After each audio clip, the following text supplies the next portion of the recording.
তুই এখনো আমার বাড়িতেই বসে আছিস? আমি না বলেছি তোকে আর এই বাড়িতে দেখতে চাই না। তুমি আমার সাথে এমন করছো কেন? আমি না তোমার স্ত্রী? তোর মতো স্ত্রীর আমার দরকার নেই, যে কিনা আমার একটা সন্তান জন্ম দিতে পারে না। এখানে আমার কি দোষ আছে বলো? সৃষ্টিকর্তা আমাদের দিকে মুখ তুলে না তাকালে তো কিছুই হবে না। সৃষ্টিকর্তার দোষ দিয়ে আর কি হবে? আসলে তুই নিজে একটা অলক্ষণে মেয়ে, এই জন্য তুই আমার ঘরে কোনো সন্তান জন্ম দিতে পারছিস না। তুমি বৃথাই আমাকে দোষ দিচ্ছ, এখানে আমার কোনো হাত নেই কো। আমি এত কথা শুনতে চাই না, তুই এখনই আমার চোখের সামনে থেকে দূর হ। সারা জীবনও যেন তোর মুখ আর কখনো না দেখতে হয়।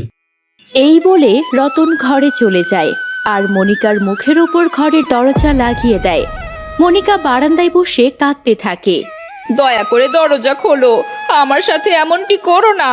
তুমি যে আমার স্বামী, তুমি তাড়িয়ে দিলে আমি কোথায় যাব, কি করব বলো? মনিকা অনেক কান্নাকাটি করলেও রতন দরজা খুলে না।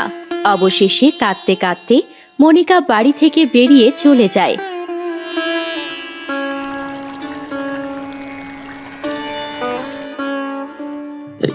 আজকে শরীরটা বড্ড অসুস্থ লাগছে, কি যে করব কিছুই বুঝতে পারছি না। বাড়ি থেকে এসেছি এতদিন হয়ে গেল, জানি না ছেলেটা কেমন আছে, একা একা কি বা করছে।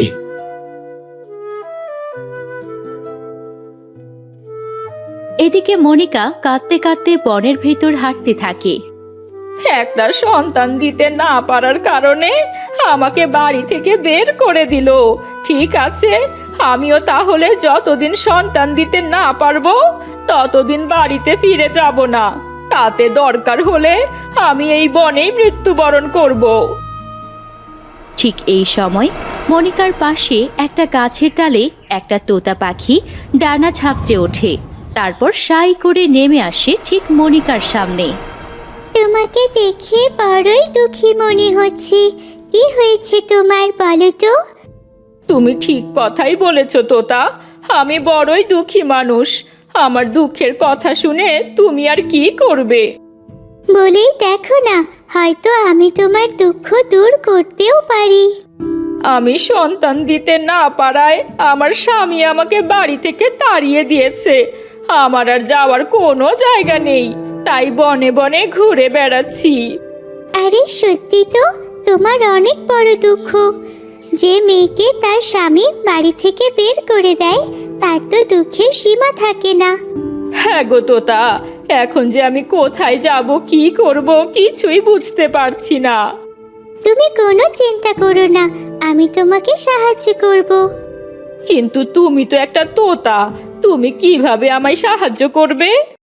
তুমি এই পথ ধরে সামনে এগিয়ে যাও, কিছু দূর গেলে তোমাকে এক জেলে একটা জাল দেবে।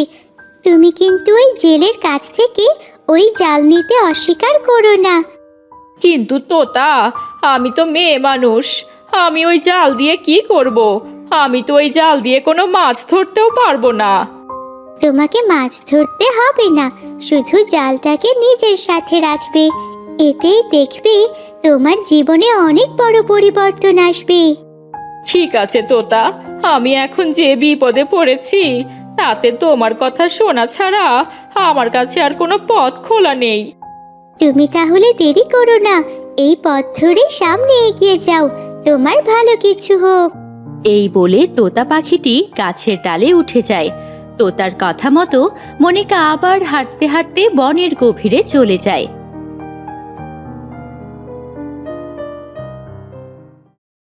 না, মনিকার সাথে এমন করাটা মনে হয়নি আমার ঠিক হয়েছে। ধুর, আমি আফসোস করছি কেন? ও তো একটা অলক্ষণে মেয়ে, ও ঘরে থাকলে আমার আরো অমঙ্গল হতো। বিদায় নিয়েছে, ভালো হয়েছে।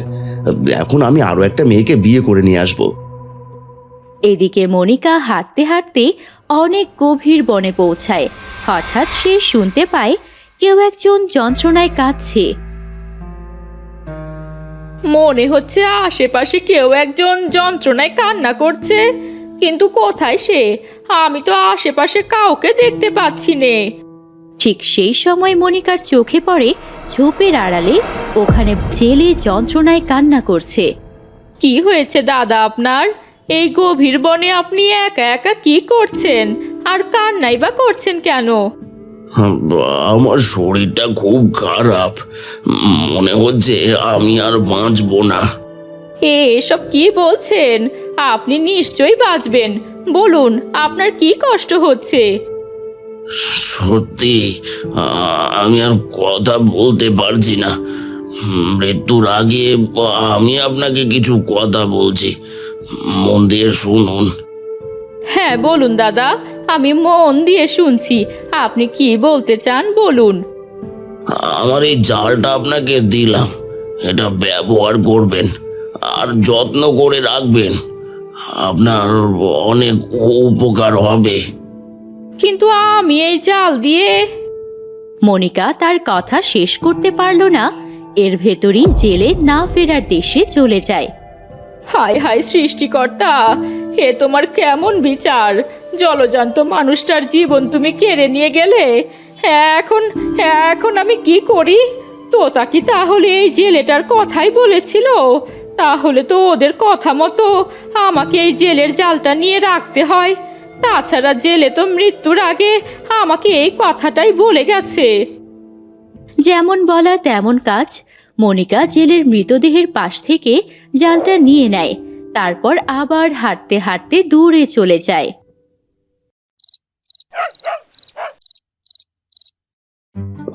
আজ থেকে তুমি আমার নতুন বউ, আমরা একসাথেই থাকবো। দেখবে, আমি তোমাকে অনেক ভালো রাখবো। তোমার আগের বউয়ের মতো হব না আমি। আমি জানি তো, এই জন্যই তোমাকে বিয়ে করে নিয়ে এসেছি। তুমি এখন গিয়ে বিশ্রাম করো, আমি তোমার জন্য খাবার তৈরি করে নিয়ে আসছি গো। এদিকে শিউলি খাবার তৈরি করতে থাকে। আমি অবশ্যই তোমার অন্য বউয়ের থেকে ভিন্ন হব, তবে আমার হয়ে শুধু একটা কাজ করবে, এই ঘুমের ওষুধটা। এই বলে শিউলি খাবারের সাথে ঘুমের ওষুধ মিশিয়ে দেয়।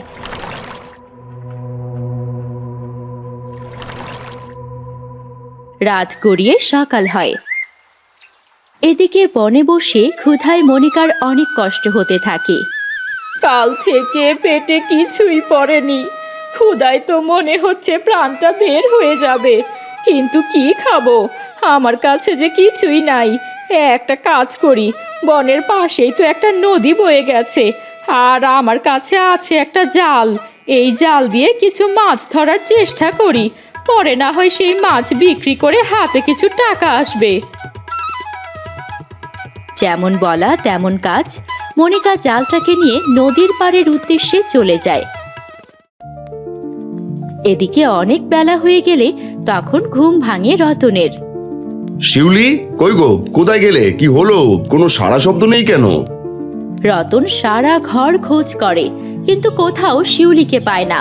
এই সময় রতন দেখতে পায় ঘরে একটা দামি জিনিসও নেই। হায় হায়, আমার তো সর্বনাশ হয়ে গেল। ওই শিউলি আমার ঘরে সবকিছু চুরি করে নিয়ে গেছে। হয়তো রাতের বেলা আমার খাবারে ঘুমের ওষুধ মিশিয়ে দিয়েছিল, এই কারণে অনেক বেলা হয়ে গেল আমার ঘুম ভাঙেনি। হায় হায় হায়, নিজের দোষে কি একটা কাজ করে ফেললাম। হায় মনিকা, তোমাকে বাড়ি থেকে তাড়ানোটাই আমার ভুল হয়েছে।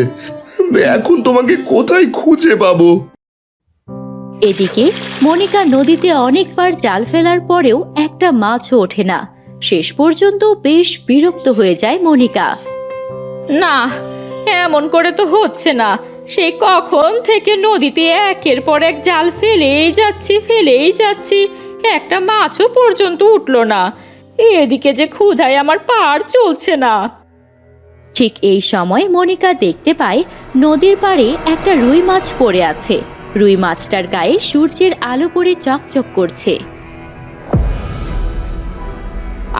আরে, নদীর পাড়ে এই শুকনো ডাঙার ওপর এই রুই মাছটা এলো কি করে? যাক, এই মাছটাকে পেলে বিক্রি করে কিছু টাকা পাবো। এই বলে মনিকা নদীর ডাঙায় নেমে গেল। যেই না সে রুই মাছটাকে ধরতে যাবে, ঠিক তখনই রুই মাছটা কথা বলে ওঠে। বাঁচাও, বাঁচাও আমাকে, আমি বড় বিপদে পড়েছি। এ কি রুই মাছ? তুমি তো দেখছি কথা বলছো। আমি তো তোমাকে বিক্রি করতে চেয়েছিলাম।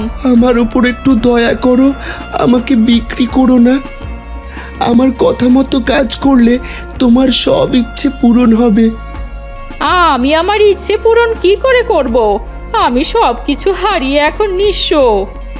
আমাকে বিশ্বাস করো, তুমি সব কিছু আবার আগের মতো ফিরে পাবে। শুধু আমার কথা মতো কাজ করো। ঠিক আছে, তাহলে বলো আমায় কি করতে হবে? এখানে এক হাত মাটির নিচে একটা চোখের মণি আছে।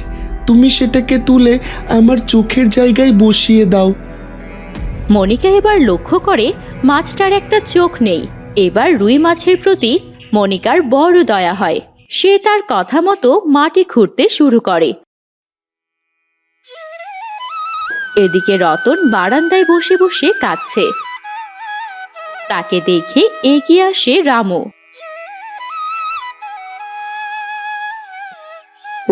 কি গো দাদা, তোমার কি হয়েছে? কি তুমি কাঁদছো কেন? আর বলো না ভাই, আমি নিজের দোষে সব কিছু হারিয়ে ফেলেছি।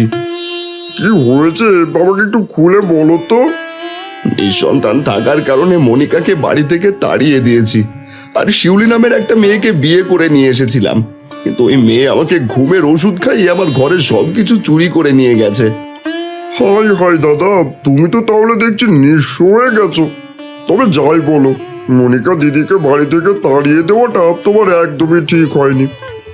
আমি এখন নিজের ভুল বেশ ভালো মতোই বুঝতে পারছি, কিন্তু এখন তো আমার কাছে আর কিছুই করার নেই। দুঃখ করো না দাদা, দুঃখ করো না। সৃষ্টিকর্তা চাইলে সব কিছুই সম্ভব। এদিকে মনিকা মাটি খুঁড়ে সেই চোখের মণি বের করে রুইয়ের চোখে লাগিয়ে দেয়। আর সাথে সাথে রুইটা পরিবর্তন হয়ে একটা সদ্য জন্মানো মানুষের বাচ্চা হয়ে যায়। হে কি, হে আমি কি দেখছি? রুই মাছটা তো একটা মানুষের বাচ্চা হয়ে গেছে। তার মানে রুই মাছটা এতদিন হয়তো অভিশাপ বয়ে বেড়াচ্ছিল।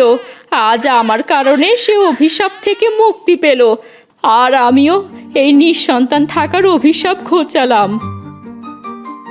মনিকা আর দেরি না করে বাচ্চাটাকে নিয়ে বাড়ির উদ্দেশ্যে রওনা হয়।